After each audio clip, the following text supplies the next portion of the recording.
The barn smelled of dust, sweat, and silence. 14-year-old Eliza stood on a wooden crate beneath the yellow glow of a flickering bulb. Her small hands clenched so tightly the skin around her knuckles had turned white. The men below her didn't look at her face. They didn't ask her name. They didn't take care that her dress was 2 sizes too big, or that her shoes didn't match. They only looked at the paper her father held. Her father didn't look at her either. "Starting bid," the auctioneer called lazily, as if he were selling livestock instead of a trembling child.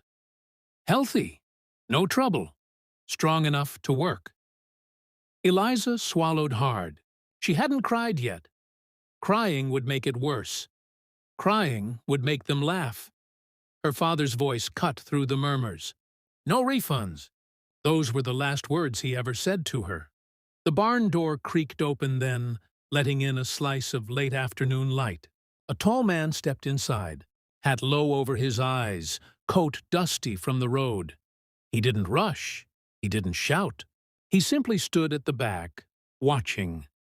His name was Thomas Hale. In the small town of Red Hollow, everyone knew Thomas Hale. Widower, rancher, quiet as winter.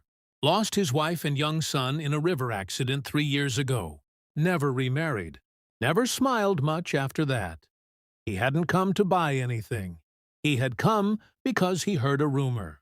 And he didn't believe it until he saw her. Eliza stood too straight for someone so young, too still. Like she had already learned that moving too much caused punishment. The bidding began. 200. 350. Her father didn't flinch. Thomas felt something break inside his chest. 500, someone called. The men laughed. One made a crude remark about breaking her in. Thomas stepped forward. 2,000. The barn went silent. The auctioneer blinked. "Sir?" Thomas removed his hat slowly, revealing tired eyes and a scar along his jawline. $2,000, he repeated. Cash. Right now. Her father's eyes lit up. Eliza finally looked up. And for the first time that day, she saw someone looking back at her. Not at her hands, not at her body, at her face, at her fear. The auctioneer cleared his throat. "Sold." The gavel struck wood. Eliza's knees nearly gave out. Her father took the money without hesitation. Didn't hug her. Didn't explain. Didn't apologize. He walked away and never looked back. Outside, the sun was setting. Thomas approached her slowly. Not too close, not too fast. "You don't belong here," he said quietly. She stared at the dirt. "What's your name?" Silence. He waited. "Eliza," she whispered. He nodded. "Eliza." No one had said her name gently before. "You're not property," he said. "Not to me." Her throat tightened. He extended his hand, not to grab, but to offer. "You're coming home." She hesitated. "Home?" she asked, like it was a foreign word. "Yes." That was the moment something shifted. Not hope, not yet, but maybe survival. The ranch was nearly an hour away. The road was long, quiet, lined with fading golden fields. Eliza sat stiff in the passenger seat of his old truck, hands folded in her lap, eyes fixed forward. She expected questions, demands, rules. Instead, he drove in silence. Halfway there, he pulled the truck over. Her body tensed instantly. He reached into the back seat and handed her a paper bag. She flinched. "It's just food," he said softly. "You looked hungry." Inside was a sandwich, an apple, and a small wrapped cookie. She stared at it. "You don't owe me anything," he added. "You don't have to talk. You don't have to thank me." Her eyes filled. No one had ever said that before. She ate slowly, like someone afraid it would be taken away. He didn't watch her. He looked out at the fields instead, giving her privacy, giving her dignity. When they reached the ranch, she noticed how quiet it was. Not abandoned, just peaceful. There was a white farmhouse, a red barn, wind chimes on the porch. Inside, the house smelled faintly of lavender. Her eyes caught a framed photograph on the mantel, a smiling woman and a little boy beside Thomas.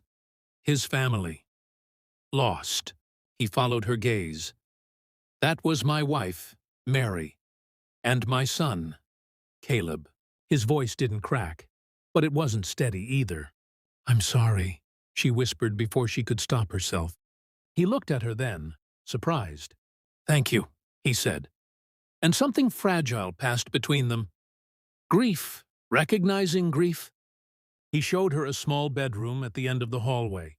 Clean sheets, a quilt, a lamp, a window facing the fields. "This is yours," he said. She stepped inside slowly. "No locks," he added, "and no one's coming in without knocking." Her breath hitched. That night, she didn't sleep much. Every creak made her jump. Every shadow felt dangerous. But no one opened her door. No one shouted. No one hurt her. And sometime near dawn, she slept. Days passed. Thomas kept his distance, but remained present. He left breakfast on the table every morning. He bought her new clothes, simple, modest, comfortable. He enrolled her in school. That part terrified her most. "What if they ask about my last name?" she whispered one evening. He sat across from her, hands folded. "Then you tell them the truth." She looked down. "My father sold me." Thomas's jaw tightened. "No," he said firmly. "Your father abandoned you.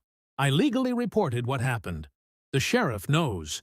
Social services are involved. What he did was illegal." She blinked. "Illegal?" "Yes." "You mean I wasn't supposed to be sold?" His eyes burned. "No, Eliza. You were supposed to be protected." And for the first time, she cried. Not loud, not dramatic, just quiet tears falling into her shaking hands.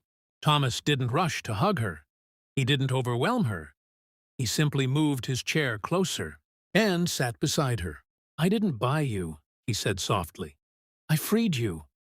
She looked up at him. "Why?" he swallowed. "Because someone should have done it sooner." Weeks turned into months. Eliza slowly began to change. She started speaking more, started helping around the ranch, feeding chickens, brushing horses. One afternoon, she laughed when a goat chased Thomas across the yard. It was a small laugh, but it was real. He froze when he heard it, like he had just witnessed a miracle.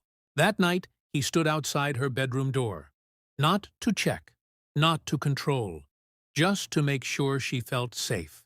He knocked softly. "Yes?" she called. "I was wondering," he said gently, "if you'd like to meet the lawyer tomorrow." Her stomach dropped. "Why?" He took a breath. "Because I'd like to make something official." Silence. "What?" He hesitated. "Only if you want." She stepped into the hallway. He knelt so they were eye level. "Eliza, would you like to stay? Not as a guest, not as someone I rescued." Her heart pounded. "As what?" she whispered. "As my daughter." Her world stopped. "I can't replace your father," he said carefully. "And you don't have to replace my son.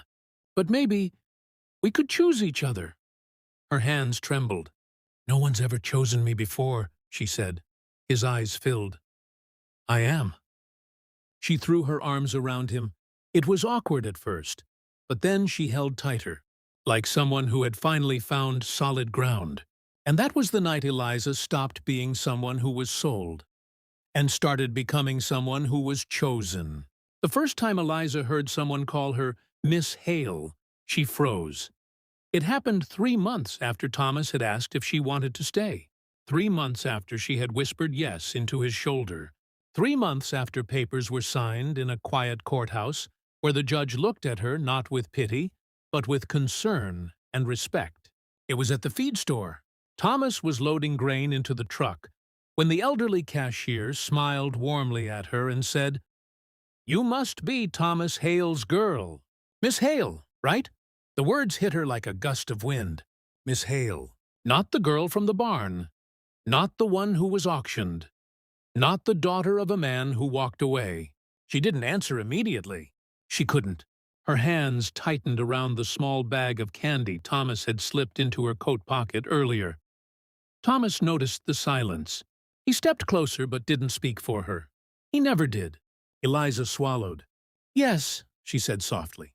"Miss Hale." The words felt strange, but they didn't feel wrong. That night, she stood in front of the bathroom mirror long after everyone else in town had gone to sleep. The house was quiet except for the distant sound of wind brushing the fields. She stared at her reflection. "Eliza Hale," she whispered. Her voice trembled. She tried again. "Eliza Hale." A tear slid down her cheek, not from fear this time, from something warmer, belonging. But healing is not a straight road. 2 weeks later, the past came knocking. Literally. Thomas had just come in from the barn when the truck pulled into the driveway. Eliza was at the kitchen table doing homework when she heard the tires crunch over gravel. Her body reacted before her mind did. Her hands started shaking. Her breathing became shallow. She knew that engine. Thomas stepped onto the porch, opened the door, and there he stood, her father, unshaven, bitter, angry. "I heard you got yourself a new daddy," he sneered. Eliza couldn't move. Thomas's voice was calm but firm. "You're not welcome here." "That girl is mine," her father spat. Thomas stepped fully onto the porch, blocking the doorway. "No," he said evenly. "She isn't. She's blood. She's legally adopted." Her father's face twisted. "You think a piece of paper changes that?" Thomas didn't raise his voice. "Yes." Silence fell heavy between them. Inside, Eliza's chest felt like it was collapsing.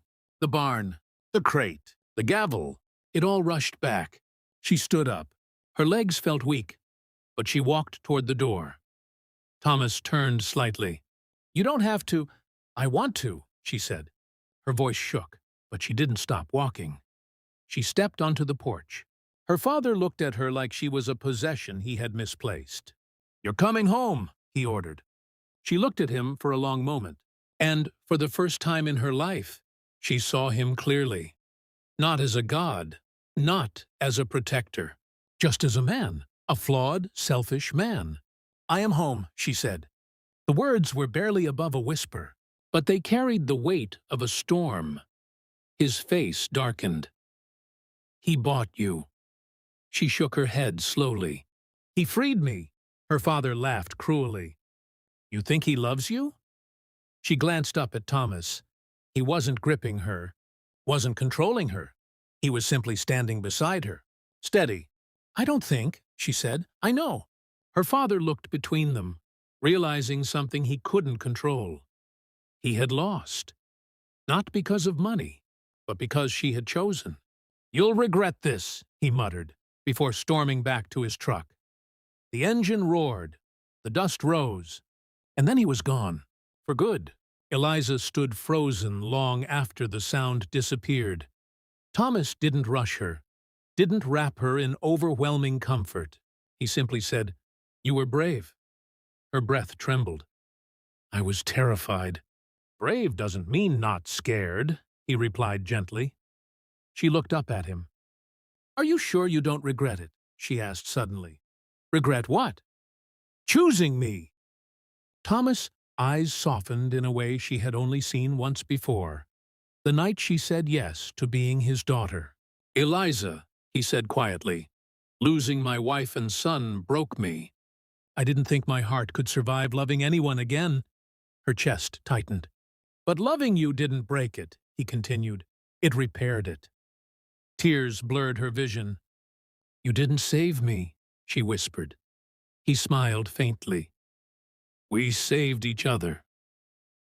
Months passed. The ranch felt different now, lighter somehow. Eliza painted her room pale blue. She planted wildflowers along the fence. She started calling Thomas Dad without hesitation. The first time it slipped out naturally, they were fixing a broken fence post. "Dad, can you hand me that hammer?" They both froze. She covered her mouth. He blinked rapidly and handed her the hammer without saying a word. But that night, she found a small wooden nameplate outside her bedroom door. Eliza Hale. She traced the letters with her fingertips. No more shame, no more sale, no more crate beneath her feet. Just a room, a family, a name chosen with love. On the 1-year anniversary of the day Thomas walked into that barn, he drove her into town. "Where are we going?" she asked. "You'll see." They stopped at the same courthouse where the adoption had been finalized. Inside, the judge greeted them warmly. "There's one more thing," Thomas said. Eliza looked confused. He handed her a small envelope. Inside was a birth certificate, amended, her legal name printed clearly. Eliza Mary Hale. She looked up sharply. "Mary?" Thomas nodded. "My wife. She had the kindest heart I've ever known. I think she would have loved you." Eliza pressed the paper to her chest. "You gave me your name," she whispered. He smiled softly. "You gave it meaning." That evening, they sat on the porch, watching the sun dip below the fields. Eliza leaned her head against his shoulder. "Do you ever think about that day?" she asked quietly. "Every day," he admitted. "Me too." Silence stretched between them. But it was comfortable now, not empty, full. "I used to think that was the worst day of my life," she said slowly. "And now?" She looked out at the golden horizon. "Now I think it was the day my real life started." Thomas swallowed hard. And somewhere in the quiet fields of Red Hollow, a girl who had once been auctioned off became something far stronger than a victim. She became chosen. She became loved. She became Eliza Mary Hale. If this story moved you, if it reminded you that even the darkest chapters can lead to beautiful beginnings, then don't forget to subscribe to the channel. Because here, we believe in second chances, in quiet heroes, and in the power of a name given with love. More powerful stories are coming, and you won't want to miss them.